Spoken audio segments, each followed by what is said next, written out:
के बीच Donald Trump की बढ़ी मुश्किलें। युद्ध विराम के बीच डोनाल्ड ट्रंप, अमेरिका के राष्ट्रपति डोनाल्ड ट्रंप की मुश्किलें बढ़ गई हैं। डोनाल्ड ट्रंप को राष्ट्रपति पद से हटाने की मांग तेज हो गई है। 85 से ज्यादा यूएस सेनेटर की ट्रंप को हटाने की मांग। इस वक्त की बहुत बड़ी खबर, डोनाल्ड ट्रंप की मुश्किलें बढ़ती जा रही हैं। जैसा अभी चर्चा में भी बात आ रही थी कि डोनाल्ड ट्रंप पर जबरदस्त दबाव है, इंटरनल प्रेशर है, एक्सटर्नल प्रेशर है, और अब यह खबर आ रही है कि युद्ध विराम के बीच ही कि डोनाल्ड ट्रंप की मुश्किलें इस तरह से बढ़ गई हैं कि डोनाल्ड ट्रंप को राष्ट्रपति पद से हटाने की मांग तेज हो गई है। 85 से ज्यादा यूएस सेनेटर की ट्रंप को हटाने की मांग इस वक्त जारी है। हमारे साथ जो खास मेहमान हैं, हम एक बार फिर उनका रुख करते हैं। प्रोफेसर बोनी साहब, मैं आपके पास आना चाहता हूं। ये खबर जिसकी भी आप चर्चा कर रहे थे, जिसकी टीपी त्यागी साहब चर्चा कर रहे थे, इस खबर के बाद क्या लग रहा है? 85 से ज्यादा सेनेटर हैं जो डोनाल्ड ट्रंप को हटाने की मांग कर रहे हैं।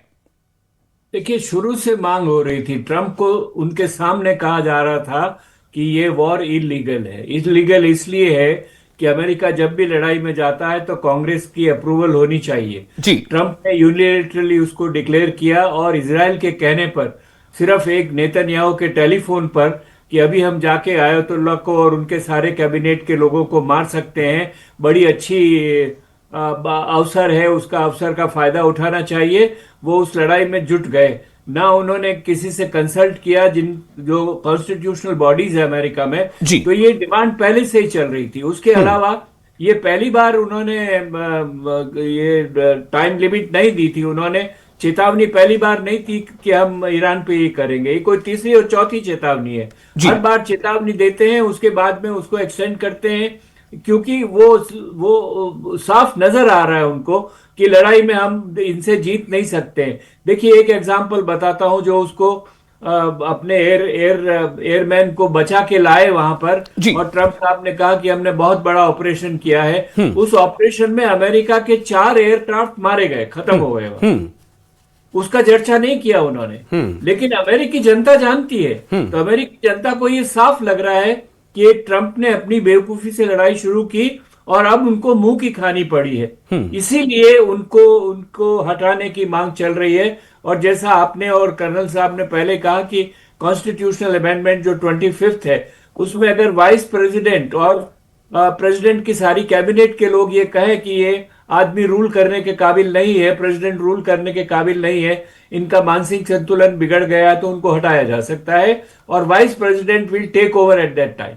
कर्नल टीपी त्यागी साहब, आपने अभी अपनी पहली ही प्रतिक्रिया में इसका जिक्र किया था कि 3 जो कारण आपने गिनाया उनसे एक कारण, अब वो एक कारण क्या वाकई अब बहुत ज्यादा बड़ा कारण बनता जा रहा है? और अभी क्या लग रहा है आपको? अभी 85 सेनेटर की मांग सामने आ रही है, इनके नाम सामने आ रहे हैं, क्या ये संख्या बढ़ेगी भी? ये सिर्फ एक दबाव बनकर खत्म हो जाएगा या फिर शायद अपने अंजाम तक पहुंचेगा? नहीं, ये बड़ा मुश्किल है सर, क्योंकि अगर पूरी की पूरी cabinet including the vice president देश से कि प्रेसिडेंट को हटाना है, और प्रेसिडेंट मना कर दे कि मैं तो नहीं हटूंगा, तो फिर इस इशू को कांग्रेस के पास ले जाया जाएगा और फिर वहां की 2/3 मेजोरिटी चाहिए।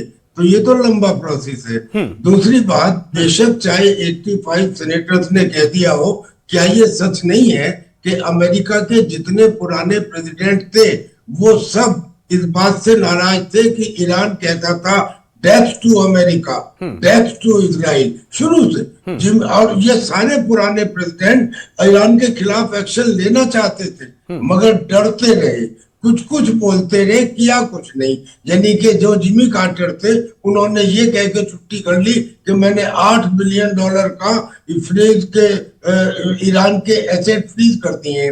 बाद में डोनाल्ड रेगन ने ये कह के छुट्टी कर ली कि मैंने उन देशों पे आंशिक प्रतिबंध लगा दिए हैं जो आर्म्स देते हैं ईरान को। बाद में बिल क्लिंटन ने ये कह के छुट्टी कर ली कि मैंने अपनी कंपनियों को कह दिया है कि कोई व्यापार ईरान के साथ में ना करो।